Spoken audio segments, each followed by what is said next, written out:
Hi, this is Dr. Kimberley Linert, author of Visualizing Happiness in Every Area of Your Life and host of this podcast, Incredible Life Creator. And today I have with me Dr. Anna Powers.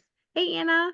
Hi there. Nice to see you. Yeah, nice to see you too. Anna and I have known each other for quite a while through some networking groups here in our area, and she is multi-talented. So I am so excited to get into this. But just so that you can get to know her, I'm going to go ahead and read her bio. Dr. Anna Powers is a naturopath specializing in root cause assessment, neurofeedback, and energy healing.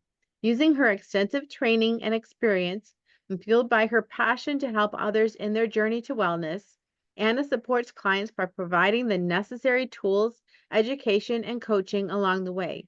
She believes that the key to attaining and sustaining maximum health is multifaceted and should address the whole person in ways that are natural, safe, and effective. Anna helps her clients improve sleep, reduce brain fog, increase energy, minimize stress, and diminish aches and pains. Anna graduated with a Bachelor of Arts degree from the University of Georgia in 1994, followed by several graduate programs at Trinity School of Natural Health, including Certified Nutritional Consultant, Certified Natural Health Professional, and Doctor of Naturopathy. She attended New Mind Academy, facilitated by Richard Sauter, PhD, and earned her Neurofeedback certification in 2010. Anna sees clients from all over the country at Longevity Health Center, located in Roswell, Georgia, and the Amen Clinics in Dunwoody, Georgia. Anna lives in Roswell, Georgia, with her husband, Chris, and their dog, is it Bodie? It's Bodie. good. Yeah. Thank Bodie. you. All right. Well, you had quite a journey. So tell us about you, your story, how you got into this. What made you decide to do what you're doing? Well, in a way, it chose me, but I'll give you a little bit of background to understand how that happened. And I, like a lot of healers, I had a struggle growing up, and I had rheumatic fever, and I had a reaction to a common medical procedure that left me paralyzed for a few months, and that left me with chronic headaches and digestive issues. I even had an ulcer as a teenager, and just a lot of aches and pains, joint pains, things that kids shouldn't have. And that was a struggle for sure. And when I was in my early to mid 20s, I met a naturopath, and oh, she helped me so much. And she really ignited my passion for natural health. And a few years later, I helped start a natural remedy company, and I was there for 10 years and got to learn so much. But I wasn't I wasn't a provider. I was providing for providers. And then I guess about 10 years into that, I was called to become a provider myself. And I started school, Trinity School of Natural Health, about that time. And I've been helping people ever since. Wow.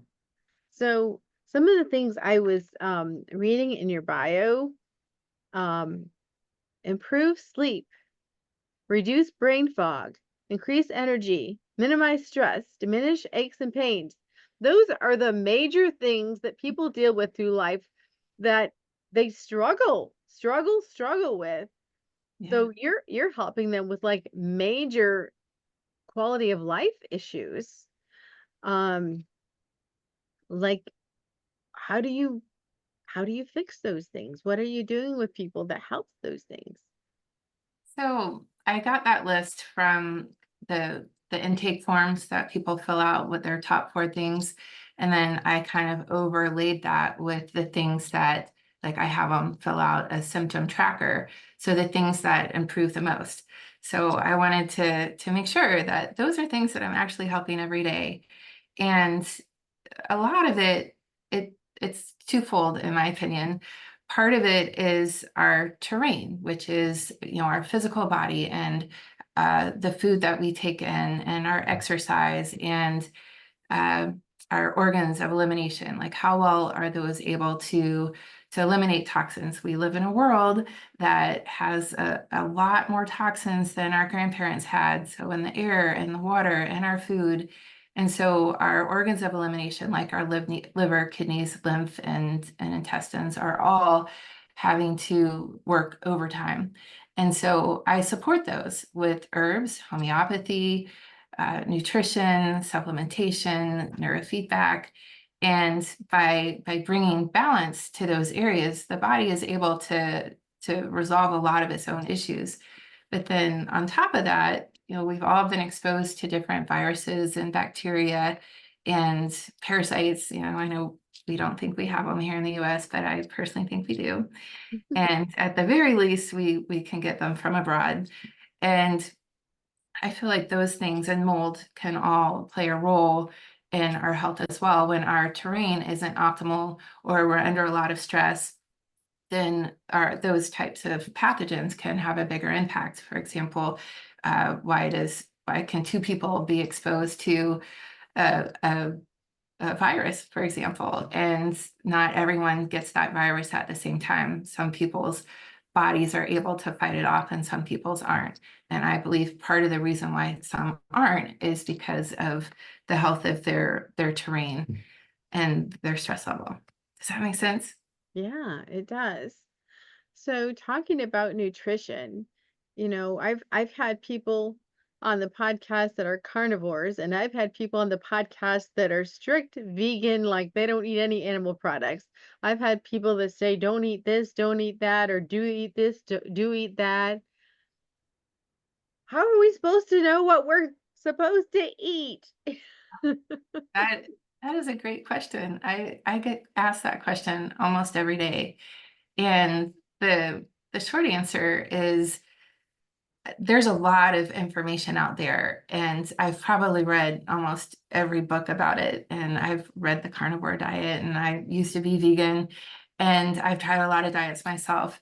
And I've listened to what my patients say as well. And the thing that I've come up with is that there's no one diet for everyone, and each person lives in their body. So they're going to have to pay attention to what works for them.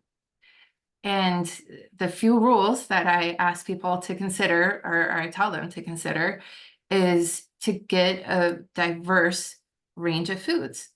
So don't eat the same things every day. A lot of us get into food ruts where we're eating the same breakfast, the same lunch, the same dinner. And even if it's healthy, one challenge of that can be if our gut isn't in tip-top shape, then if we have any sort of leaky gut or any sort of malabsorption issues, then there's a higher probability that we're going to develop food sensitivities to the foods that we're eating every day.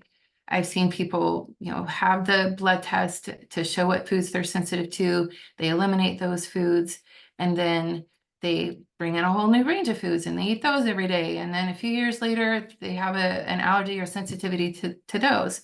So if we rotate and don't eat the same foods for the most part, and it's not a rigid thing, it's just trying to take advantage of our habits. If we make one meal plan for a week where we have like chicken and green beans and rice that day, and then the next day we have turkey and kale and potatoes, and the next day something else of fish.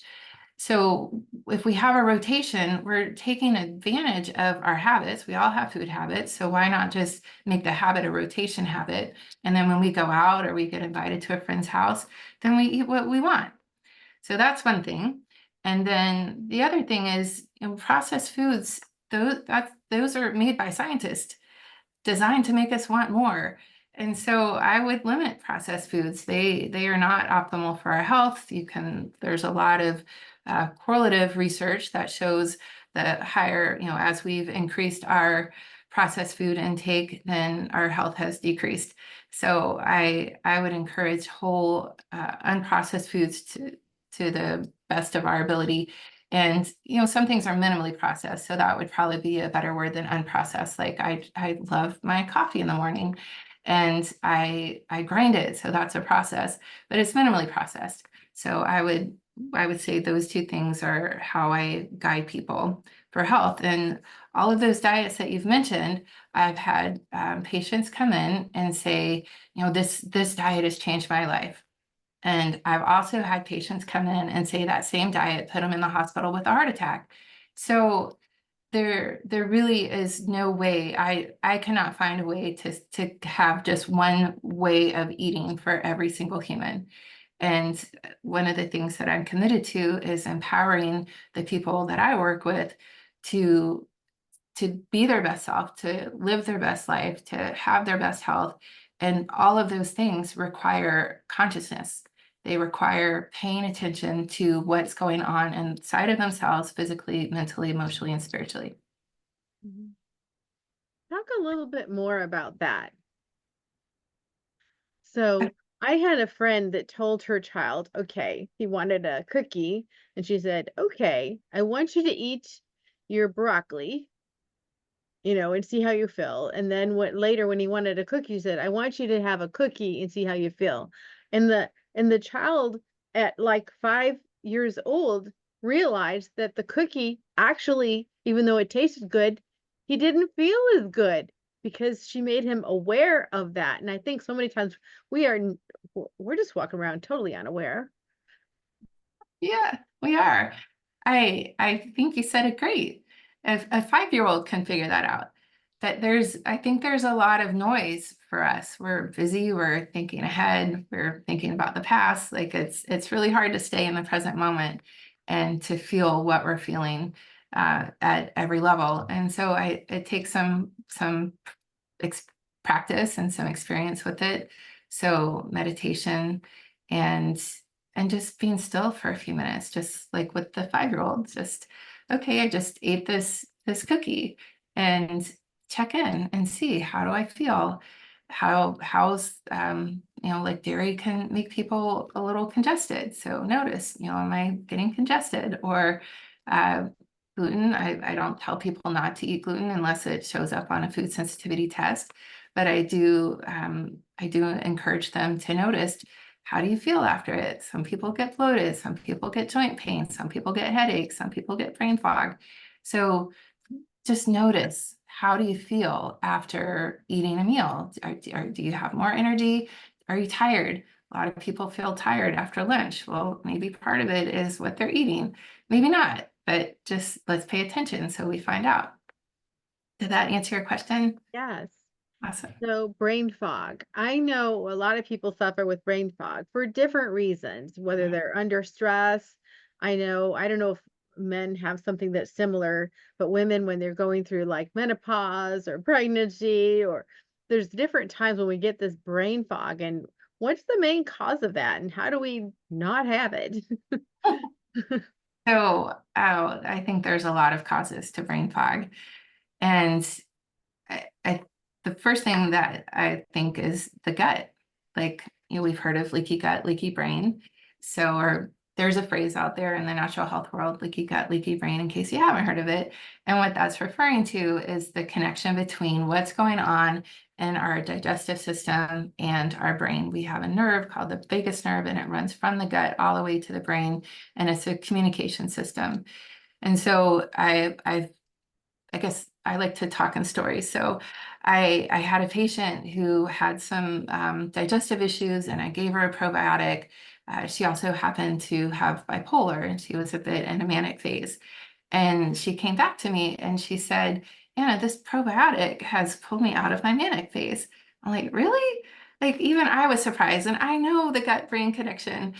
And I sat with it and I did some research. And as it turns out, those particular strains of the bacteria that were in her probiotic are designed to bring down inflammation in the gut, which then possibly brought down inflammation in her brain. That's my theory. And then I think some other things that relate to brain fog is our environment. So do we get enough sleep? And if we're like mold, a lot of people have some mold in their house, but if there is a sick building issue where there's a lot of mold and the types of mold, that can certainly increase brain fog and inflammation in the body. Hormones, for sure, for women, like you mentioned in particular, like estrogen, the lower the estrogen, the lower the progesterone. after menopause, that can certainly lead to some brain fog. And even, mommy brain, when some of our hormones are even higher, that can lead to brain fog. So hormones are another issue, and then screen time with the way our lives are, with just so many distractions. Like you can sit down to do one thing, and then you get a text, and then you get someone calling, and the email pops up, and then you remember something, and the doorbell's ringing. Like there's just a lot of distractions in our world now. And that can also lead to brain fog, because you sit down to do one thing, and then five things occur before you have a chance to actualize that one thing. So you can feel like you're going crazy. But I think part of it is just there's a lot of noise in our worlds now. So that I know we could talk about brain fog the whole hour in a way, but those are some of the things that I think. And then the way that shows up on a brain map, I do quantitative encephalograms, QEEGs, or they're also known as brain maps. Those show the brain waves of what's going on here. And there are certain patterns that we see. If someone has, we have a beta brainwave, that is the fastest brainwave, and it's what we use to learn new things. If we have too much, it can create some anxiety. But if that's low in this area, the prefrontal cortex that helps us make decisions and focus, then we might have trouble. We might have a little brain fog. And we have another brainwave called theta, and that's our creative, daydreamy type state. And if that is high in the prefrontal cortex and the beta is low, then that creates an even bigger state of potential for brain fog. So I think a lot goes into it for sure. Yeah. So there's the brain fog, but then there's people, I know, like, as they get older, they complain, I'm not remembering things as much. I'm not remembering things as much. And of course, the severe end of that is dementia, or even forgetting who you are or where you are. So what is the difference there? What's happening in that compared to what's happening in brain fog? So I think brain fog is a lighter term. We can use it for just our day-to-day living without a clinical diagnosis. So if we start looking at Alzheimer's or dementia, there's two people that I reference, Dr. Daniel Amen and Dr. Dale Bredesen, and they both have written books on that. And the essence of those is really the essence of what I spoke about when you asked me the question earlier about toxicity, and when I was speaking about the biological terrain and toxins. So like Dr. Bredesen speaks about having 36 areas that he looks into for someone who has been diagnosed with Alzheimer's or looks like they're heading that way. And it can be anything from heavy metals to mold to diet to trauma that hasn't been resolved, and a lot of other things. Of course, there's 36 of them. I only listed out 4, but there's a lot of different toxins within that he also delves into. And Dr. Amen also speaks about those things in a little different way, and he does SPECT scans. So if you've seen him on PBS, or he's written a lot of books too, so a lot of people have heard of him at this point. With the SPECT scans, you can see blood flow. So that's different from the QEGs that measures electrical flow. So with the blood flow, when there's a lack of blood flow in the parietal area here, then Dr. Amen says that that's a predictor. It can be 30 years before it actually shows up, but that can be a predictor of dementia as well. And so by exercising, getting blood flow to the brain, and eating a clean diet, so we're not putting toxins in there, and keeping our gut in tip-top shape, and having a community around us, that all of those things can help us with potentially avoiding dementia. It certainly sets us up to be less likely to have it. Did I answer your question? Yes. So Dr. Sauter, who you learned that from New Mind Academy, where you learned the neurofeedback. What Mhm. exactly is that? Because so many people, it's almost a general term. So many people use the word neurofeedback, and they mean all sorts of things. So, what is it that you're using, and what is it for, and how does it work? So what it is we're training the brain. We're training those brain waves that we measured with the QEEG to be more balanced. So the QEEG will show, for the example that I used with brain fog, with the beta being too low and the prefrontal cortex, and the theta being too high. So if somebody had that brainwave pattern on their QEEG and they wanted support for focus, then with neurofeedback, I would set up sensors that I would put here on the prefrontal cortex, and that those measure the electrical brain waves coming off. We're not putting anything in, we're just measuring what's coming off of it. And it's hooked up to a device that is then connected to the computer. So the device is measuring the brain waves. I set up a protocol that will basically inhibit the brain waves that are too high and encourage the brain waves that are too low, based on all the data that I've collected with the QEG. And then they watch a movie, and that movie will go dark when the brain waves move out of the parameters that I've set up, and it will move back. It will go back to being able to see what's going on in the movie when it stays in the parameters. And then it's an algorithm. So the movie is not going to stay dark for 5 minutes. That would not be a reward. And it would be too frustrating for someone to stay engaged in the process. So it just slowly increases it changes as the brain changes. So the movie will go dark periodically throughout their brain training session, but as they get better, it also changes. So it's moving with the brain. And it's amazing what it can do. I've seen people who haven't slept through the night for 20 years start sleeping. And I've seen people with PMDD. I had a woman who would cry every morning for a few hours when she would wake up the last 2 weeks of her cycle. And within the first month, her cycle snuck up on her. She was like, "Oh my gosh, how did that happen?" Mhm. And a lot of work with ADD and anxiety, where people are they're just struggling, whether it's in school or at work, or social anxiety, not able to go out and be in crowds because it causes them to get too anxious that they don't enjoy it. So those are some of the ways that it helps. So I think that kind of covers it. Got it. So, you have the nutrition, then you have um, the biofeedback that's, you can get people using their brain. And then when you work with Dr. Amin at the clinic, now he's doing something different. You want to explain what is a spec scan and what are they finding it, what are they looking for and how are they fixing things? Sure.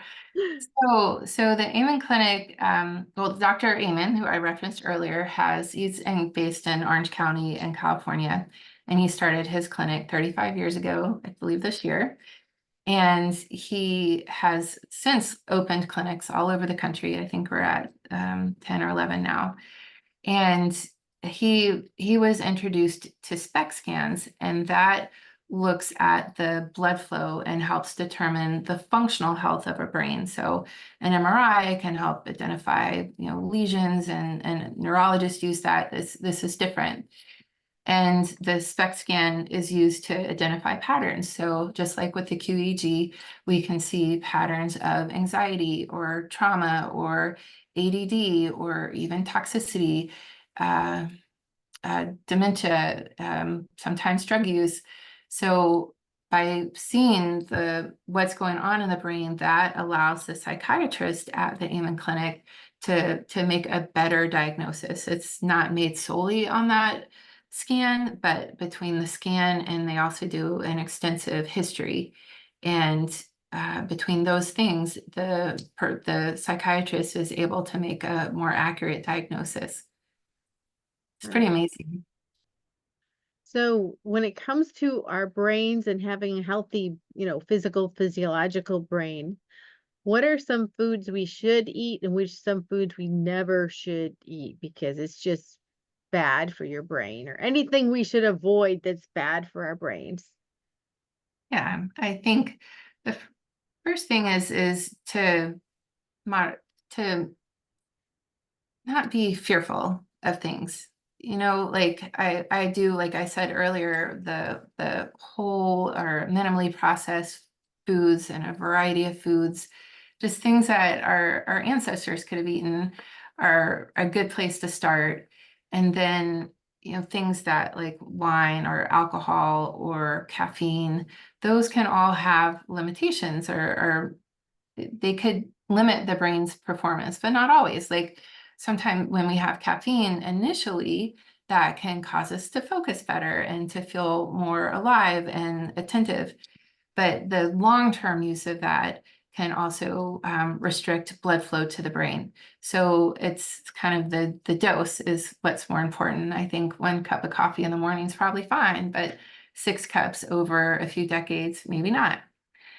And nuts, walnuts have a lot of omegas that are great for the brain. Salmon that are fish with high omegas are also good, but now with our food supply, they also have a lot of mercury. So I wouldn't eat salmon all day, every day. I wouldn't eat canned tuna all day, every day. Well, it used to have a lot of health benefits. Now it's a little different. So that again takes me back to why I say having a variety of foods so that we get the benefits of them while minimizing the toxic aspects of them that we've now created. So that's my approach. I know you can Google a list of healthy brain foods, and those are true. And I think the most important thing is, and actually I don't think I mentioned this, but I said whole unprocessed foods, and in my mind, I also was thinking organic. So I personally feel like having organic food is very important because it's free of most pesticides.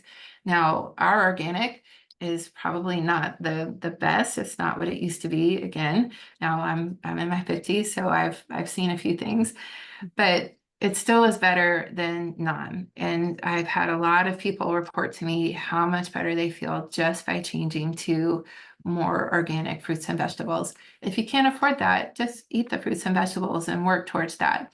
But I do feel like the quality of food, if you can work with a farmer, or even, there are more homesteading movements right now. So if you want to learn how to grow your own food, I am not doing that, by the way. So I tried to grow some tomatoes this year and it didn't work out so great. So if you're going to do it, really do it. Um, but I do feel like having quality food will make a difference as well. Got it. So when it comes to the brain, I know, especially in the United States, I don't know if it's everywhere like this, but someone's anxious, they run and get a drug. Their child can't focus in school, they go put them on, some kind of ADHD medicines. I mean, we just want to go grab a pill for something, because we feel bad and we just want to feel better. We want to feel better now. So, but what when you look at those scans, the neurofeedback scans and the SPEC scans, what do those drugs do to the brain, and how is it that they work? Because it seems like they kind of have a downside. Like you kind of it kind of helps you focus, but then it in another way you don't feel good. Yeah, I think that's a great question, and I'll answer it to the best of my ability. But I really am not trained in medication, so I can just share what I've seen and what patients have reported. And I haven't seen pre-post scans with the medication, so I don't know what they actually do to the brain. And I get wanting to feel better faster, and I've been there too.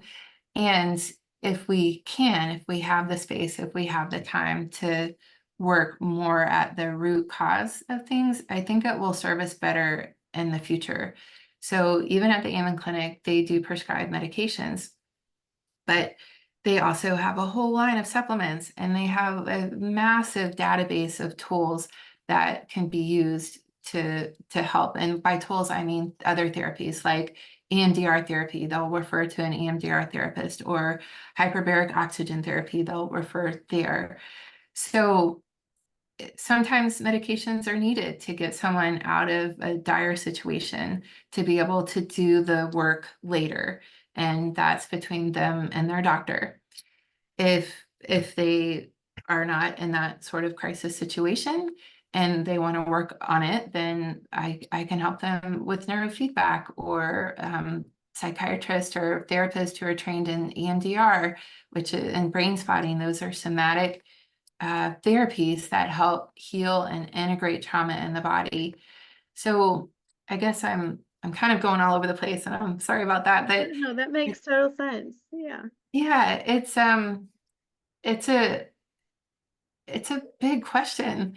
And I want people to be able to get the help that they need.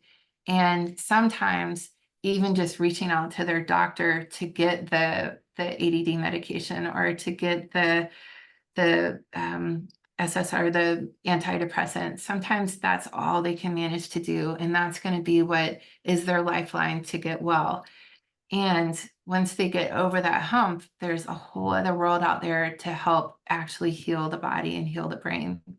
Exactly. So, what you're doing is, you're going to the root cause. And so when you go to the root cause and you heal that, then you're going to get sustainable results. Mhm. Whereas if you're just taking a medication, as soon as you stop the medication, it kind of goes back to where it was. But if you make those lifestyle style changes, then it's going to Yeah, stay.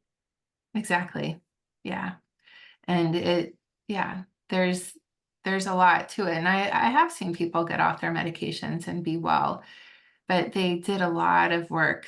They worked with a therapist, they changed their diet, they learned stress management, they learned to meditate.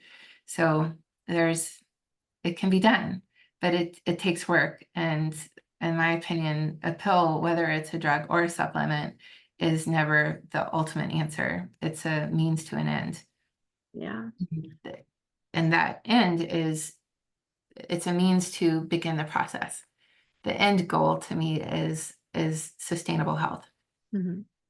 So you talked about we talked together about the, physiological stuff, some of the uh mental things, but you're looking at the whole person. So I know that you have done some stand-up comedy, so different things. There's different things we do so that we can reduce stress, we can have fun. So tell me about that experience. So I love to grow as a human, and I'm not naturally funny. So I know that about myself. I mean, I can make fun of myself, which will make people laugh, but that's like one little avenue I have into humor, or had into humor. And so a few friend of mine did a class with Jeff Justice here in Atlanta, and he's a comedian, and he teaches people how to go from not knowing how to write a joke or do stand-up comedy to writing your own jokes and getting up in front of 200 people at the Premier Comedy Club in Atlanta, where Robin Williams and Eddie Murphy performed, and others, Richard Pryor, and to do a routine. And so when I heard my friends say that they did that, I was like, oh my gosh, I could never do that. And then I heard myself say, I could never do that. Oh, that means I'm going to have to do it. So I signed up for it, and I was so scared. I was scared every week when I showed up, writing those jokes. I would spend all day Sunday just kind of looking at my desk, like, it took forever to get one joke out, and they were bad. And he had to help me learn the principles of writing a joke. And I have to say, at the end of it, I got up and I made 200 people laugh, like, a lot. And I was scared out of my mind. I was hitting my husband, why do you let me do this? Why do you let me do this? And he's like I could stop you from doing anything. So anyway, it was an experience of, for me, overcoming a fear and developing a side of myself that I didn't really have. When you focus on something, you see more of that thing. It's actually part of our brain called the reticular activating system. So I try to use that for my good by thinking about humor and looking for the humor in life. That caused me to find more humor in life and to laugh more and to be a little bit lighter. Because, as you know, Dr. Linert, we're with patients all day and we're hearing their problems all day, and that's heavy. And I'm happy to do that, and I'm happy to share their burden with them and to walk them towards health. And I just needed a little bit more lightness in my life, and that really helped. And I'm actually considering doing another class. I haven't committed yet, but I'm considering doing it. Yeah, that sounds like fun, and that's on my bucket list, so Oh, I one highly day I'll get there. recommend. Man, Jeff's amazing. He is truly amazing and gifted at what he does. And just watching the transformation that he provided for me, the other 19 people. And by the way, I think only 12 people finished. 8 people, almost half the class dropped out because it was really hard. I invested 100 hours during that 6 weeks of the class and writing the jokes and driving to the practices and things. So it was intense, and I would do it all over again. Awesome, that's Yeah, wonderful. So yeah. what about other areas of your life? What other, so we look at the physical stuff, we look at, emotionally, we have to do something to feel happy, to feel good, to feel light, like you said. But what other personal development things have you done? Any things you can recommend that were helpful for you? Absolutely. Yeah, I've spent a lot of time in personal development. I don't know why. I just felt like even in my 20s, like I just needed a little help, a little guidance. And so I guess one of the first things I did was I studied with Allison Armstrong. She has her website is AllisonArmstrong.com, and she started out studying men, and she struggled in a relationship with them, and so she wanted to try to understand why. And yeah, I've spent probably hundreds of hours studying with her at this point over the last 14 years. So I'll try to be concise, but one of the first things that I learned from her was to come from the point of view of what if no one's misbehaving? You know, what if they have a good reason for doing what they're doing? I might never do it that way, but just that space of like, oh, like, well, why did you just, walk over the trash and out to work without taking the trash out? Well, I can ask, and I think I asked my husband that. I sometimes I conflate stories of that I've heard from other people. So, but I actually did ask him, and he said I just didn't see it. Like, I mean, I saw it, but I didn't see it. I was like, oh, I can kind of get that. Sometimes when you're really focused on something else, uh, other things kind of fade away, and that's a little bit more unique to a testosterone-driven brain, a masculine brain. Um, so she looks at the distinctions between masculinity and femininity. And I think we all know that like that's not just gender. Like we can have women who are a little bit more masculine and men who are a little bit more feminine. So I'm not looking at gender elements. I'm looking at more characteristics that are really, at least in part, fueled by the hormones, testosterone, estrogen, progesterone. And there are certain instincts that a more masculine brain is driven by, and certain instincts that more feminine brains are driven by. And I say it like that because sometimes, like when we listen to like work like Allison, or even I read some books by Lou Anne Brizendine. She wrote The Male Brain and the Female Brain, and she looks at the science of those things. And sometimes I related more to the masculine brain, and sometimes I related more to the feminine brain. So when people are reading it, if you don't relate to one element of it, it's fine. Just pick out what serves you. So back to Allison. Um, she is extraordinary at looking at data. Like she'll do surveys from thousands of people that she's worked with over the years and see certain patterns and then share that. So she's also helped me see how to partner, like how to create partnerships. And it's it's effort. Like we can think we just meet someone and we get along, and so everything should just always be wonderful. But it takes some work. Like we have to find out what's important to the other person. Like, I have people at work, and in a sense, we didn't choose each other, right? We just happen to be working at the same place.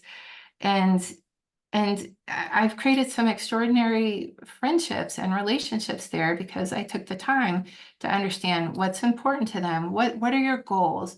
Where do you see yourself in 10 years? And I don't own the clinic where I work, but I treat it like I do.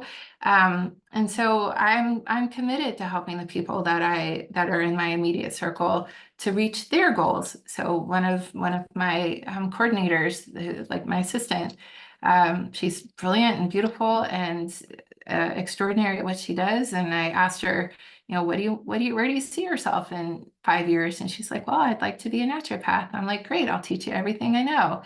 So I wouldn't have known that if I hadn't asked her, and I wouldn't have gone about my interactions with her would have been different.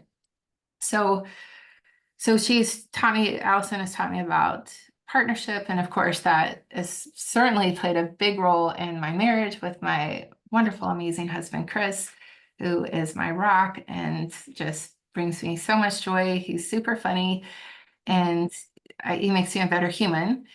And still, marriage is for me, there's a lot to learn. And maybe some people come together and it just always magically works out. But for me, I needed a little help, and she certainly helped me in that area too, where I have the space for him when he does something that I would never do. I'm not saying always, but I can usually just have more grace and space and be like, hey, honey, why did you do that? I never would have thought to do it that way. Um, or even, if he does something that hurts my feelings, I can just say, ouch, that hurt my feelings and this is why. Or if there's something that I really need from him, I learned a way to ask for it in a way that honors myself and him and conveys it in a way that inspires him to want to do it. And that Allison has a class on her website called The Great Ask and Beyond. So, as you can tell, I could probably keep going and going and going, but those are interpersonal skills that help me every day in my life. It helps me with my friends, my family, my patients, my coworkers, even, the guy that's carrying out the groceries at the grocery store. So that was one class, to answer your question about some of the biggest things. And then another one is I did Life Book with John and Missy Butcher in 2014. They have since partnered with Mind Valley, so you can find it on Mind Valley as well. And that course looks at the 12 categories of our lives, our health and fitness and our intellectual life and emotional life and social life and romantic partnership and our career, our finances, and so on. And then we look at, what are our beliefs around those areas? Like for me as a naturopath and health and fitness, I believe that our bodies have an innate ability to heal. Not everyone believes that I do. And by understanding my belief, I can also identify, are there any beliefs in that area that are contradictory, that, things that I might need to clear or clean up. And then look at my vision of what's possible in that area. Like I asked my friends at work, my coworker at work, what do we see? Where do you see yourself in 5 years? So like really consciously creating a future that you want to live in, visualize it and see, what is it that I want? And then dig deep, figure out the why. Why do you want that? What is it going to serve? And by also identifying the why, you might realize, oh, wait, that's not really it. Like you might realize the vision is something a little bit different, and then create a strategy for getting there.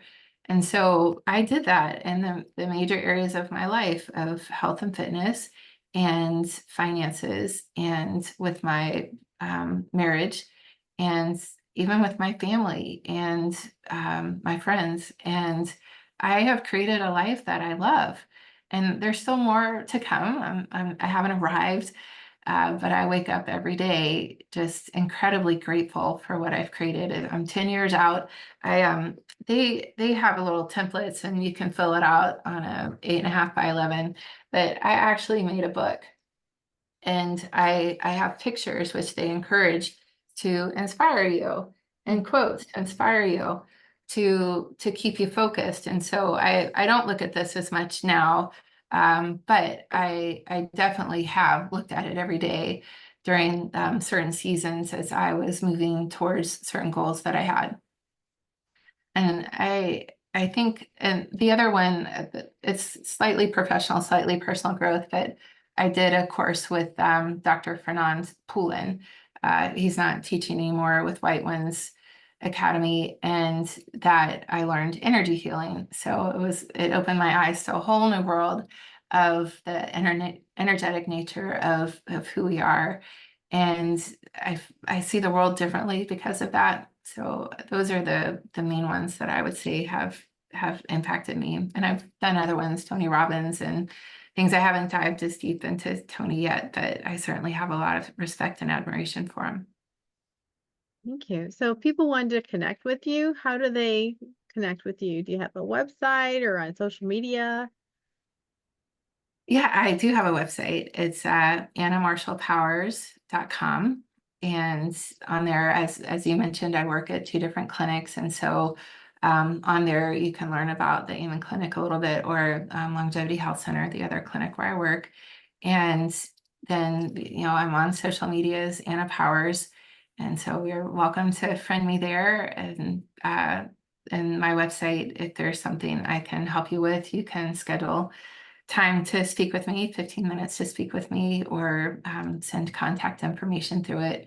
And I'm happy to help to the best of my ability. I do see a lot of people every week. I'm booked solid from 9 to 5 usually. So be a little patient if I don't get back to you right away.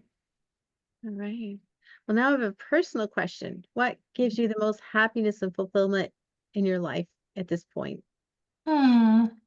So I mentioned my husband, so he brings me a lot of happiness and joy, and just I'm just so lucky to have him, and my family and friends and my dog.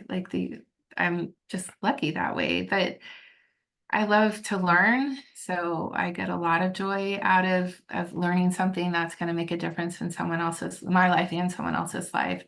And I love my career. Like it's my passion, it's my hobby. It's just extraordinary what I get to do every day. I get to make a difference in people's lives every single day.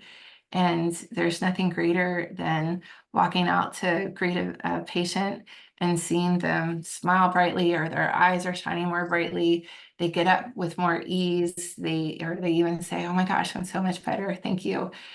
That's my paycheck, so to speak. Like that just is just like the yummiest feeling. Like I just do a little parade for them as I'm walking back because they did all the work.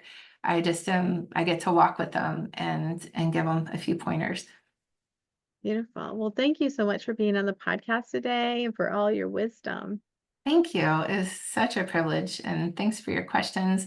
Some things I haven't thought about in that particular way, so I really appreciate it. And thanks for the opportunity. Yeah, so I have one last question before we finish. What is your best advice on living an incredible, amazing life? So I really kind of covered it when I talked about Life Book, but I also feel like the umbrella of that is consciousness, like bringing consciousness to every decision you make about your life, and also gratitude. That I'm telling you, like it has made the biggest difference in my life. And when patients actually engage in that, I see such a big difference for them because, what we focus on, like I spoke about earlier with that reticular activating system, that we see more of that. So when we are focused on what we're grateful for, we'll see more things to be grateful for. And gratitude changes our physiology. It changes our brain chemicals, and we feel better. So I think those are the things that I would say, along with grace, just being when things aren't going our way, to just come from the standpoint of life is still working for us, not against us. And what's awesome about this, my friend Lori Finlay has this habit of, if I share something that's not that great, or she shares something that's not going that great in her life, she'll say, well, what's awesome about this is, and it's a little spin on the gratitude, but it's amazing it can snap us out of that feeling of either being a victim, or like where things are life is working against us. When we look at what's awesome about that, it can change our mindset so quickly, and all of a sudden we can realize, wow, life was really working for me in that situation. Great. So that's what comes to mind. All right. Well, thank you so much, Dr. Anna. You're welcome. Thank you. Talk to you again soon. Yeah. Bye.